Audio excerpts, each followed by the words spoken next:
love this whole season of the holidays or the holy days of Thanksgiving and Christmas and then on in the new year.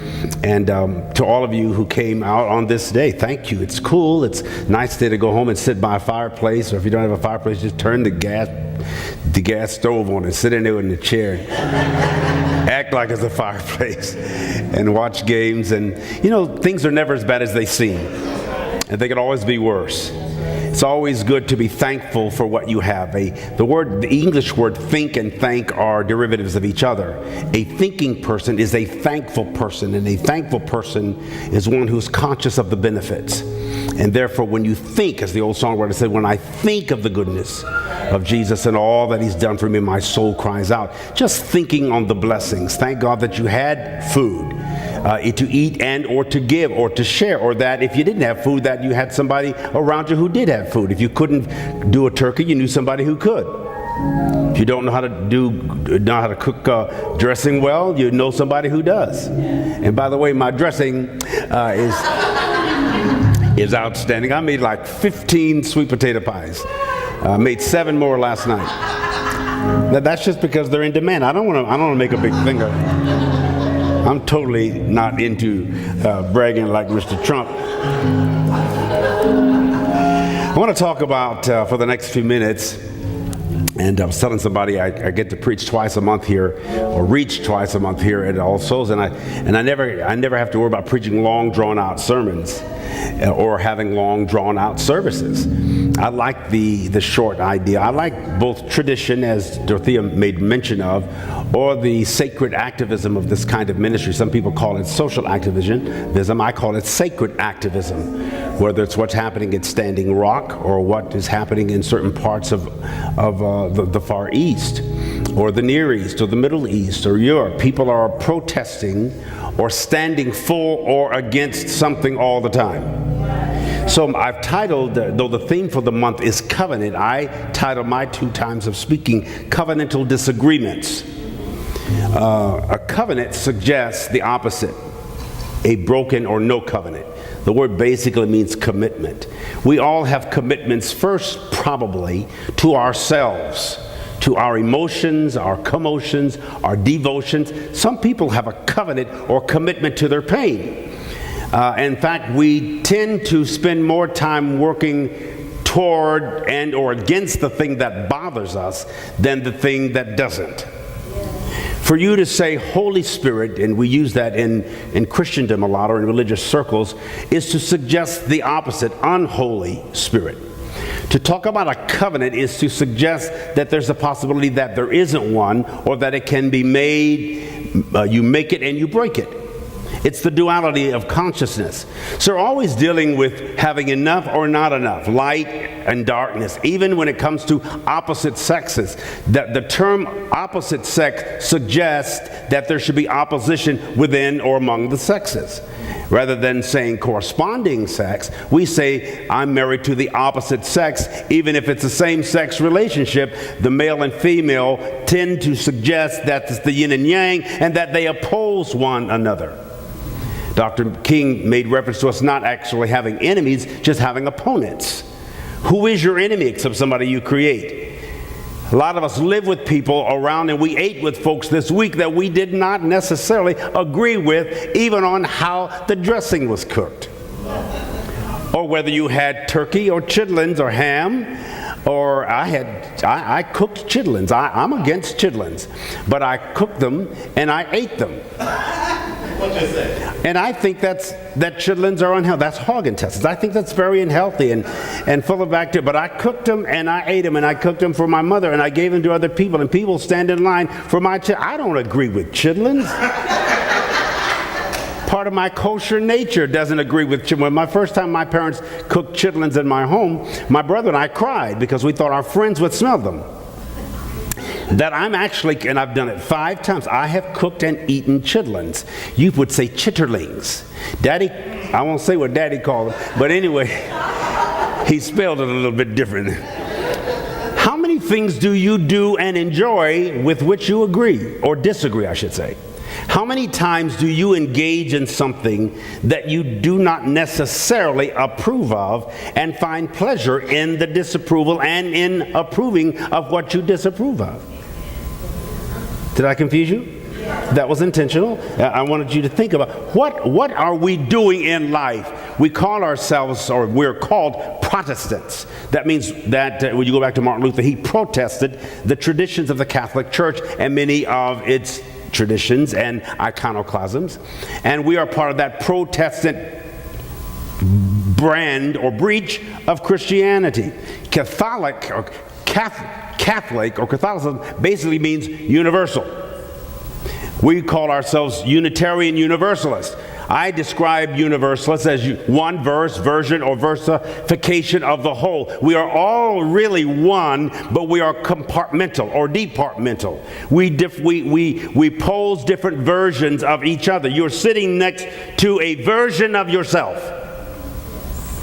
or a versification of yourself, or a verse of you.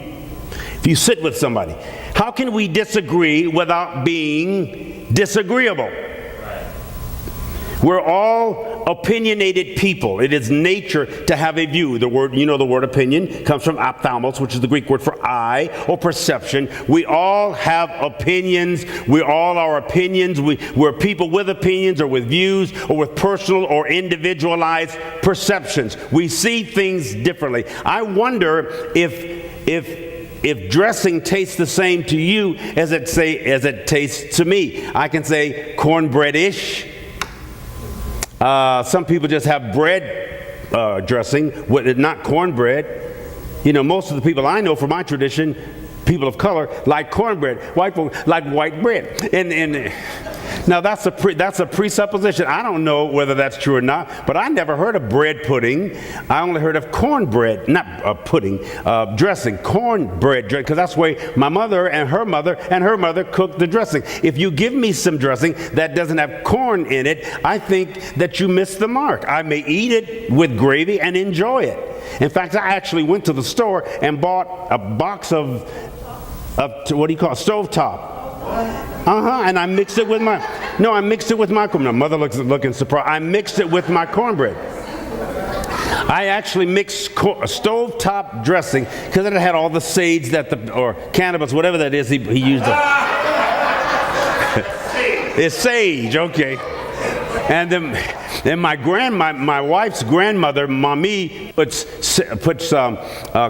I do it now, she puts sausage with ground beef, and I use ground turkey, and you mix it up, and you put it in with the corn dressing and the stove. I mean, I am expanding in my life to enjoy all kinds of things and to taste something I would not have tasted and to mix and season differently, and I'm excited about it, and people literally stand in line for my dressing. Wow.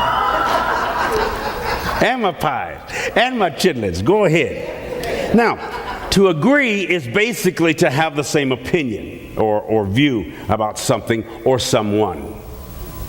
That's pretty common. To disagree is to not be pleased, or to find something that's not pleasant or not enjoyable or not agreeable or that's unfriendly, maybe bad-tempered or bad tasting.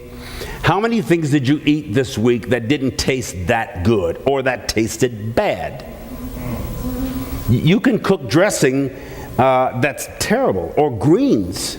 If somebody serves me greens that don't taste well, and they say, "How'd you like my greens?" I say, "Oh, greens are one of my favorite things." I don't say I like yours. I just say I like greens. So you don't offend anybody. Anybody had to do that? Some people said, "The Lord told me to bring this to you," and then the Lord ain't told you nothing. But we share around things, and covenant can suggest that you make it or you break it. The biggest commanding thing about a covenant is that it can be broken. And so people who enter covenant, whether it's maritally or whether it's with a particular organization or job or committed to a college degree or profession, or you have covenants with what you eat or what you don't eat. Some of you make covenants in January that last till February, and that's it. It's hard not to go into the new year without making a covenant of some type, even non-verbally, just subliminally, consciously. Next year is going to be, we often say, that's going to be the best year of my life. I've been saying that for years. Sometimes the next year is actually much worse than the last year. But I don't acknowledge it because I feel bad when I do. Talk to me, somebody. But we make these agreements or disagreements, or make the agreement knowing that we might disagree. Now, our country is divided and polarized in one of the most severe ways we've noticeably been in decades. Racial tensions are at an all-time high. Jews and Muslims and all people of color are feeling a stronger than normal sense of stress or duress in this country.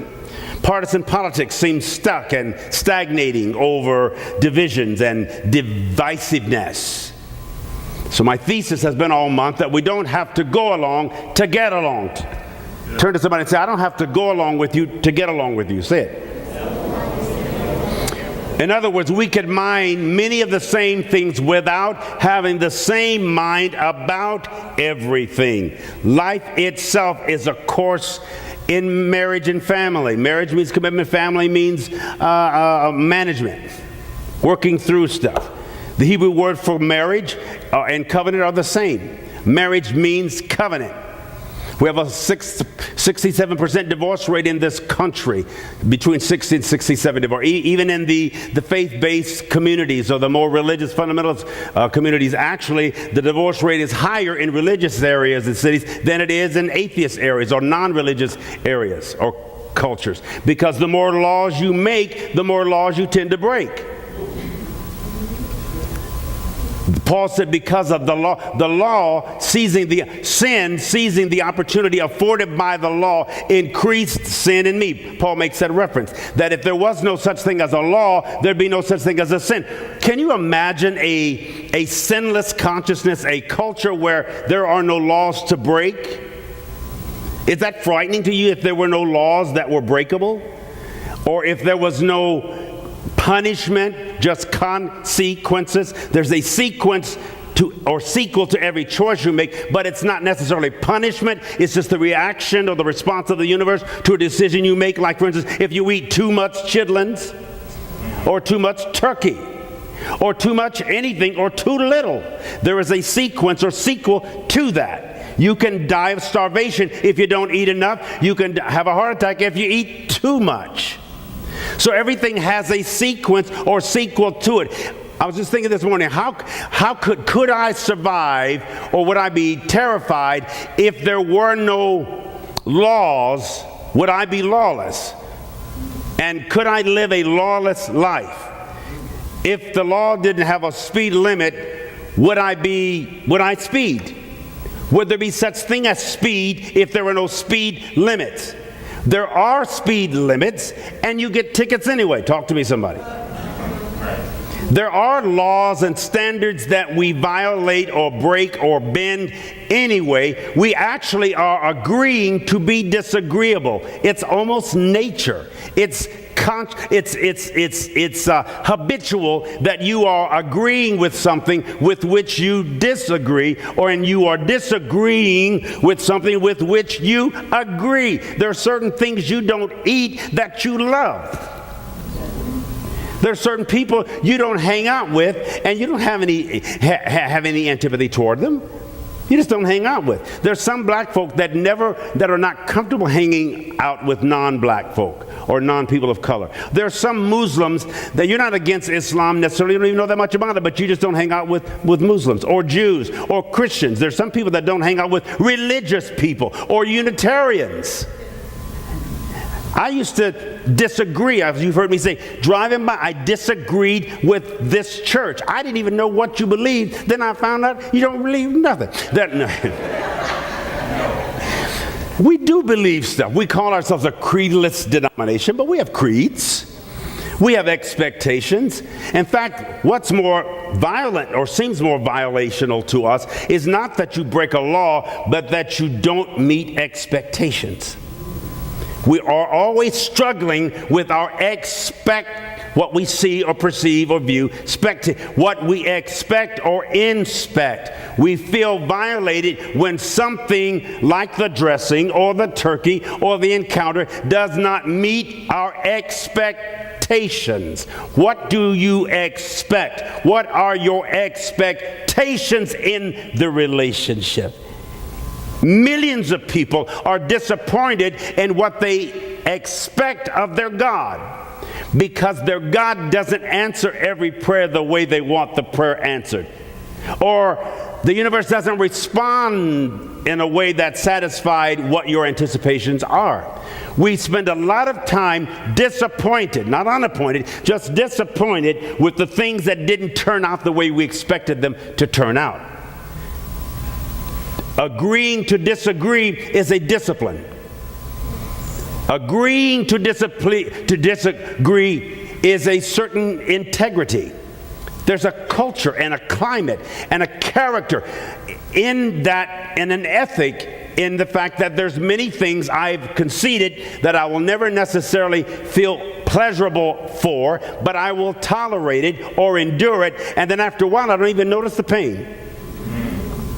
Like, for instance, I ate chitlins the first time when I saw I was probably about 8 or 9 years old. My Aunt Vera wasn't able to come to our house at Thanksgiving time.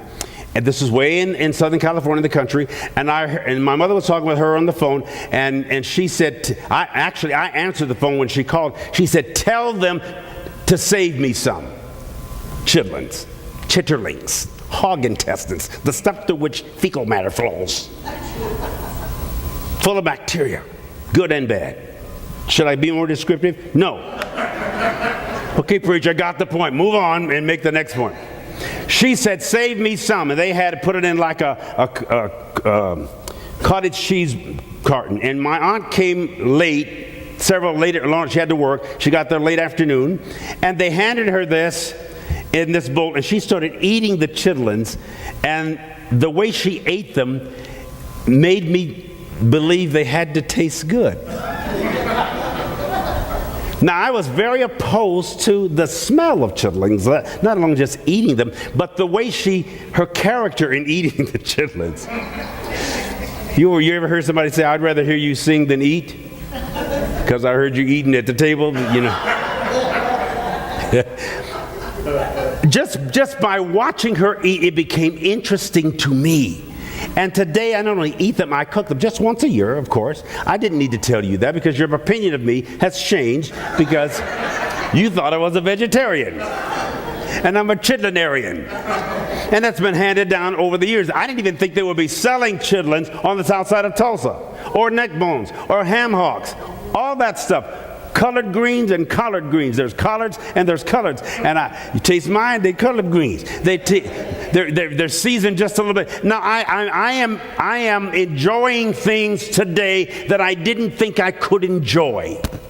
I'm enjoying people today I didn't think I'd enjoy hanging around. I've made such radical transitions and shifts in my life. I am more interested in me today because I've diversified. I was getting bored with the other person. Yes.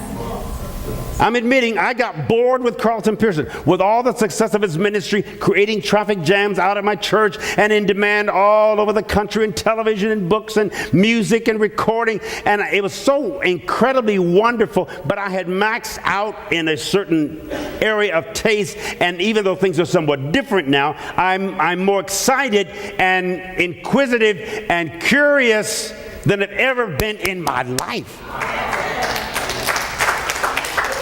That's at 63. I'll be 64 in March. I'm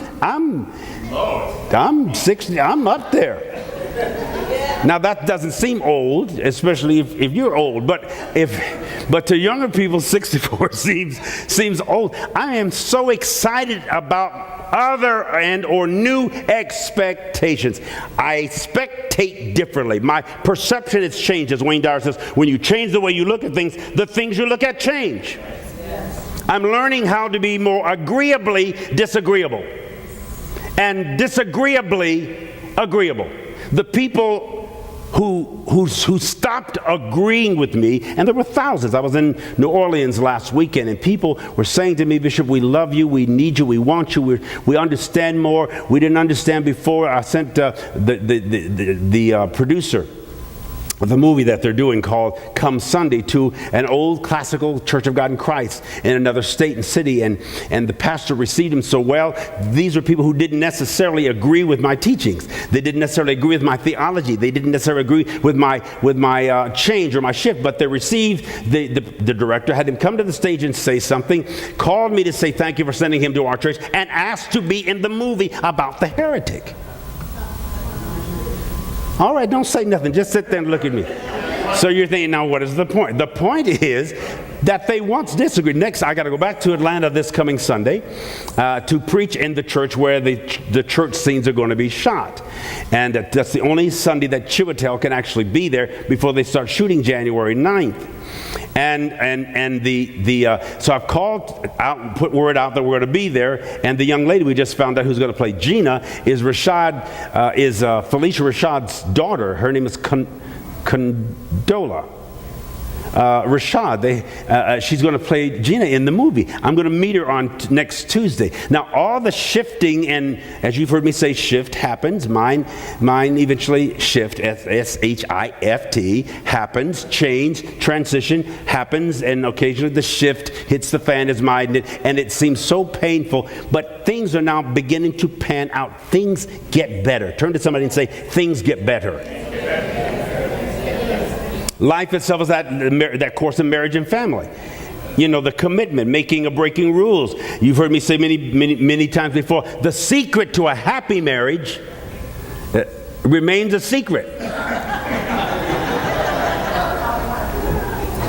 Ask anybody that's been involved in it. It's a happening marriage. Things happen. You deal with it. You work through being human. Working. One man was criticized because he never wore the wedding band on the left hand. He always wore the wedding band on the right hand, and the right finger, but the wrong hand. And he had been married for several years, and finally somebody said to him, "Mr. So-and-so, why do you wear your wedding band on the wrong hand?"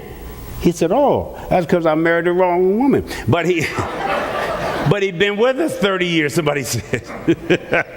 That's only sort of funny. But what he was saying is that he married and he had a commitment to, and she did too, somebody with which they didn't agree. Remember, the Greek word for agreement is symphoneo, where we're getting this word symphony. It doesn't mean to sound alike. It doesn't mean to sound the same. It just means to sound together. What's happening at Standing Rock, millions of Americans agree with the Sioux Indians' concerns, and 500 tribes that have gathered there from all across this country, flying their emblems. Many Americans agree.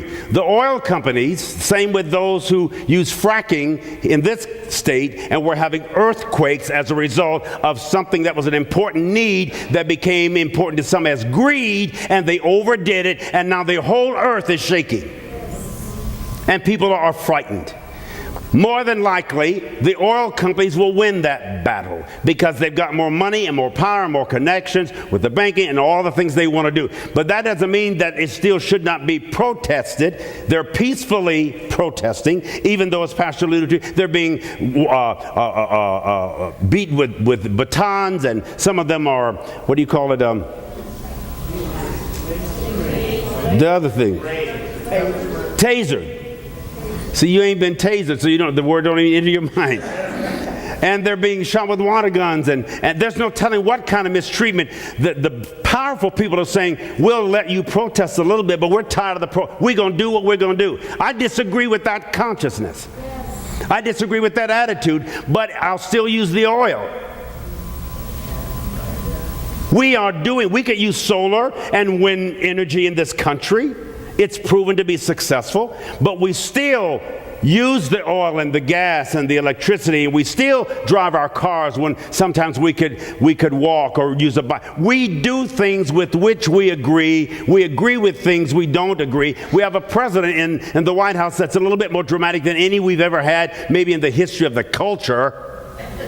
But he's still your president, and if he walked in here when he becomes president, most of the people will stand. all around the country, because that's what you do when they play the president's song. What is it? I forgot the name of the song. What is it? Hail to the chief. Some of y'all saying hail to the chief. But you would stand and you would expect the solemnity of the office, right? Whether you agree with that particular politician or that particular position, you work with things. I'm only bringing this out because if you capitalize on the fact of all the things with which you disagree, you will erode inwardly. You will begin to deteriorate emotionally. You'll find yourself so angry and so disillusioned and so disgruntled that you will physically get sick and be mentally depressed. So I'm saying you can't change everything, but you can change your perception or your response to things, which is what we're having to do. That doesn't mean don't stand and don't protest or write a letter to your congressman or senator or your representative or to the mayor. It doesn't mean not verbalize what your feelings are, even in a relationship. Some of you have not, you don't know how to be confronted without being combative, so you're just angry. You haven't liked the person you're married to in years. You just tolerate them, and eventually that takes all the energy out of the relationship because you do not want to say, sweetheart, we need to talk. Honey, can we talk? Any marriage feels uncomfortable, particularly we men, when she says, we need to talk. You know, men tend to think in lines and women tend to think in circles. She'll go, we need to talk, and the dude will go, about what? You know, just talk. No such thing as just talk. Why? You're holding things in, you're being quiet about stuff, but it's growing in intensity, it's growing in anger, and sometimes the best way to process your pathos or your pain is to demonstrate or to protest and to try to do this peacefully. I'm telling myself I am refusing to be depressed over things seeming to go backwards. Because I'm not going to feed all that energy. And energy, whether it's negative or positive, is very effectual. So I'm taking that which would be penalizing and painful and agonizing and trying to transfer it into some positive anticipation of good. That's what we call hope. I'm looking forward, and I tell myself the best is yet and next to come. Say it, the best is yet and next to come. I'm on my way to a wealthy place. It's going to get better. Things will get better. That's a faith statement. But they may get bitter first. Being in the birthing suite, when my children were being born, the pain, I didn't feel it, but I identified with my wife's pain. We'd gone through all the classes for breathing. I'd stuck my hand in ice, and and leave it in there as long, and I was proud that I was able to leave my hand in the ice longer than Gina, my ego. I wasn't going to take it out before she took hers out, That's just ego. But my hand was throbbing in the pain. They were saying, well, it's even greater when you actually have a baby. So we're in the birthing suite over at Hillcrest when Julian came in, and I'm trying to breathe right and count right, and I was getting them all confused, the he with the haw. But the baby came out anyway. Whether I breathed right, whether I obeyed the rules, I didn't like going to all those classes. I went because, in fact, I spent $12,000 chartering a jet to get here in time for Julian to be born, even though Gina said, baby, don't even worry about it, don't try, you're not going to make it. I knew I was going to be there because if I had not have been there when my first kid was born, she would have brought it up on our golden anniversary. So I made it 30 minutes before he came out. I was there. Cost me all that money. That little Negro cost me money coming into this world. He hadn't been here 2 seconds and it cost me $12,000. And he ain't paid it back yet. In fact, he owes me more since then. Now, there's a lot of things around my children with which I disagree. But I love them to life. And sometimes my children are disagreeable. Sometimes my mother is disagreeable, but I love her to life. Sometimes I have been disagreeable to her, and all her 6 children have been disagreeable. They were married for 68 years. Can you imagine that? That's Nobel Peace Prize. 68 years my mom and dad were married. I mean, he transitioned just a few weeks before that. You think they agreed about everything all the time? That's what Daddy was saying. 6 to 8 years, son, and I'm still doing time. That's life. That's life. Turn to somebody and say, I'm tough, and I know I'm tough. Wrap your arms around yourself. We got to stop. How do you accept the fact that for many of you, not all of you, but some of you, the election was a total disappointment? After the demonstration is over and they arrest Sioux Indians and other protesters, and they go ahead and dig, if they do, and more likely they will, they may rearrange some things, but the oil people tend to get their way. The big industrialists tend to get their way. Martin Luther King is gone, and the civil rights movement seems to have made a lot of progress all the way to the place that we had a black president and attorney general and members of cabinets and governors and mayors and chiefs of police. And in one election, it looks like it could all be changed. And I was thinking the other day, we endured things before this happened, before we ever dreamed there'd be a black family, first family. Before we ever imagined, or we could barely imagine, that in our lifetime, we would see an African-American, charming, articulate, smart president with a law degree from Yale. It happened. And the progressive rights of those who are called progressives, or some call you liberals, so much headway. And now there's a little setback. We don't know how long it'll last. We don't know what will happen between now and January 20th. But whatever happens, I'm going to still be here. How about you? I'm going to manage my own pain and pathos and my passion. And I'm not going to give way to deadly negative emotions about anything. Racism, classism, sexism. As long as they're racist, there's going to be racism. As long as they're classist, there's going to be classism. As long as they're sexist, there's going to be sexism. Deal with it? That seems harsh to say. I will. I called to have something fixed on the house the other day, and the lady who answered the phone said, as soon as I mentioned my name, she said, because we're just renting it, I haven't bought it yet, and this is one of the reasons. There's so much wrong with it. I lived in there a year or two. She said, and instantly my nostrils flared before she said anything, because I figured she was being disrespectful to me. And she went on to say, oh, you have more, you call more than anybody. I said, do I pay the bill auto draft every month right on time? Have you missed one payment? There's something wrong with this place. They're not major things, but the wall fell off the mailbox.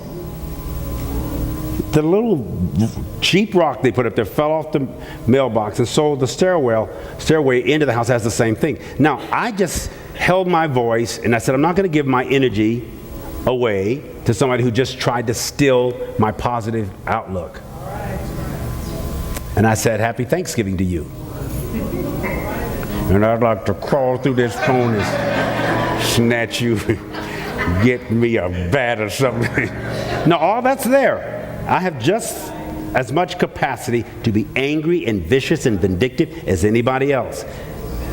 And every once in a while, I am. But not often.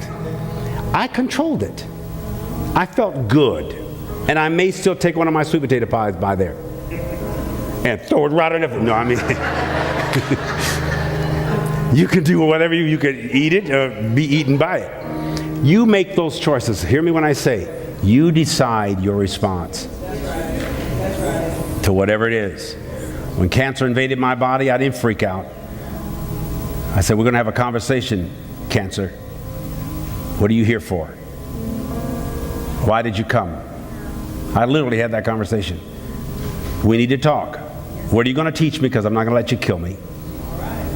I'm going to learn the lesson that you are allowed to teach me, and I'm going to respect you as a teacher. And then I want you to get to heaven out. I had that in my mind. Let's talk it through. Let's walk it through. I'm cancer-free today, but let's walk it through. I did not panic and get alarmed and accept defeat. I made that conscious decision intentionally and on purpose, and I've survived. And I'm reminding you to do the same thing.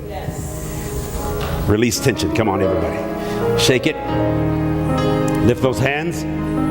Wave last week goodbyes. I'd like to have you do. Embrace yourself, your soul, your agreeableness, and you can make it. You can survive, arrive, and thrive. Say it. Survive, arrive, and thrive. Say it again. Survive, arrive, and thrive. Stand to your feet. We're going to go home. I need some more leftovers. I agree to disagree. And I realize I don't have to go along to get along. I sit with people I want to understand, even family members. Think of the family members that you avoided this last week, just because they smoked and you don't. Or they smelled like pot and you never touch it. Or they came to the family reunion high because they couldn't take you sober.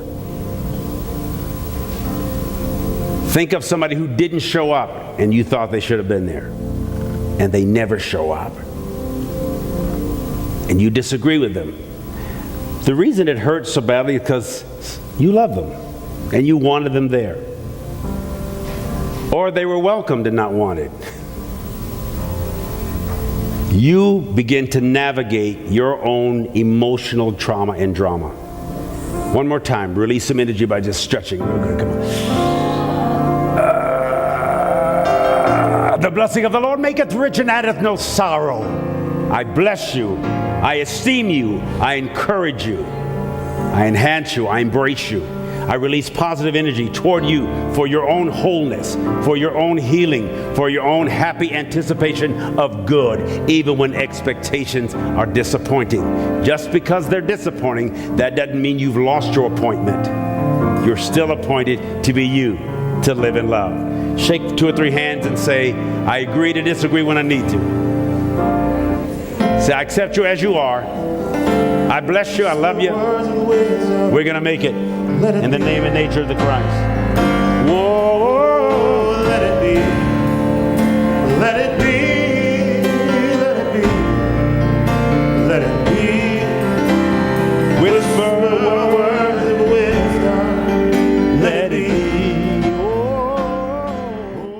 We are your church, and we are proud to be your church, or at least a church that's having a positive impact on your life. I am personally blessed to be your minister, or at least a minister who you're allowing to speak into your life. I hope you'll support our ministry and share your love beyond belief by texting LOVEBB to 41444 or go to our website. But you can just text LOVEBB to 41444 and make your gift. It's wonderful. Thank you. Be blessed and be a blessing.